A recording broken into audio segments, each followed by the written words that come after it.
Hello दोस्तों, कैसे हैं आप सब।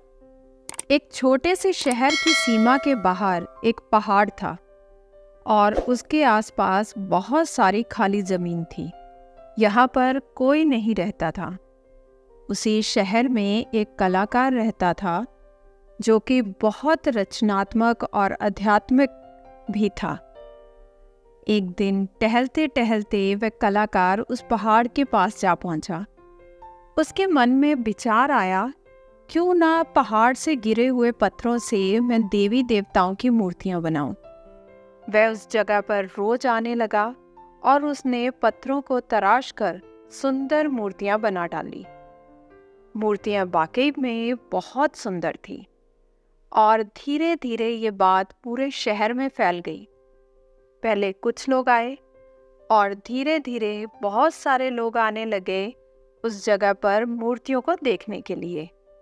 कुछ लोगों ने पैसे इकट्ठे करके उस कलाकार को दिए और उससे एक मंदिर रूपी भवन भी बनवा लिया और उन मूर्तियों को वहां रखवा दिया। धीरे धीरे आसपास के गांव और शहरों में भी उस भवन और उसके अंदर रखी मूर्तियों की बात फैल गई। अब वह जगह एक धार्मिक और आध्यात्मिक स्थान बन चुकी थी। अब तो लोग भी वहां दूर दूर से आने लगे। अब रोज ही वहां भीड़ रहने लगी। श्रद्धालु लोगों ने मूर्तियों के आगे धन भी चढ़ाना शुरू कर दिया। दिन बीतते गए और वहां धन से तिजोरियां भरती चली गई। उस स्थान की लोकप्रियता को देखते हुए लोग अपने अपने काम भी वहां जमाने लगे। जैसे कि टैक्सी वालों ने गाड़ियां चलानी शुरू कर दी, दुकानदारों ने आसपास खाने पीने और अन्य सामान बेचना शुरू कर दिया, जहाँ तक कि बिल्डरों ने भी प्रॉपर्टी डेवलप करके वहाँ बेचना शुरू कर दिया। कुछ दिनों बाद वह कारीगर जो कि उस भवन का मालिक था, अचानक बीमार पड़ गया। डॉक्टरों से पता चला कि उसे कोई भयानक और जानलेवा रोग हुआ है। डॉक्टरों ने उससे ये कह दिया कि अब उसके पास बस कुछ ही दिन बचे हैं। जब सब कुछ अच्छा चल रहा था तो उस समय ये भयानक रोग, ये सोचकर वह कलाकार बहुत दुखी हो गया और यह सोचकर अक्सर वह रोता ही रहता और अब वह भगवान को ताने भी देने लगा। कहता कि मैंने तुम्हारे लिए इतनी सेवा करी, तुम्हारा इतना प्रचार करा और तुमने बदले में मुझे ये फल दिया। ये तो सरासर अन्याय है।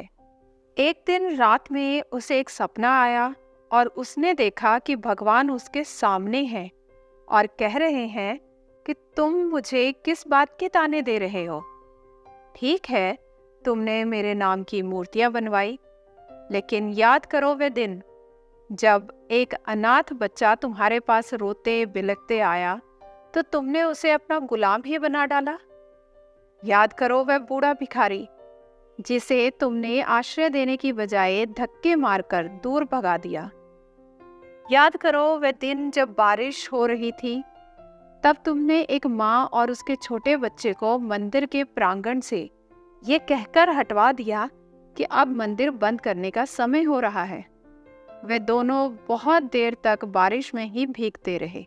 याद करो वह दिन जब कुछ बुजुर्ग इकट्ठे होकर तुम्हारे पास आए थे गरीब बच्चों के स्कूल खोलने के लिए पैसे मांगने। तब धन तो तुम्हारे पास पर्याप्त था, परंतु तुमने कहा कि जाओ सरकार से मदद मांगो। क्या तुमने एक विधवा महिला को बंधुआ मजदूर की तरह नहीं रखा हुआ है? पूरा दिन उससे काम लेते हो और बदले में देते हो 2 रोटी बस।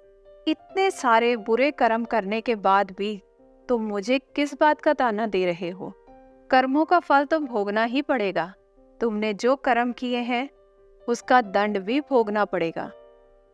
उसी समय कलाकार की नींद खुल गई और उसकी अब आंख भी खुल चुकी थी। वह अपने द्वारा किए गए बुरे कामों के लिए बहुत शर्मिंदा था। तो दोस्तों, इस कहानी से यही सीख मिलती है कि हम जैसा करते हैं उसका फल हमें किसी न किसी रूप में जरूर मिलता है। अब यह फल अच्छा होगा या बुरा, यह मनुष्य के अच्छे और बुरे कर्मों पर ही निर्भर करता है। वह कहावत है ना, जैसा बोओगे वैसा काटोगे।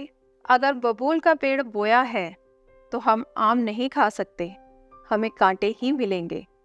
इसलिए हमेशा परोपकारी काम ही करने चाहिए और हमेशा दूसरों की मदद करनी चाहिए।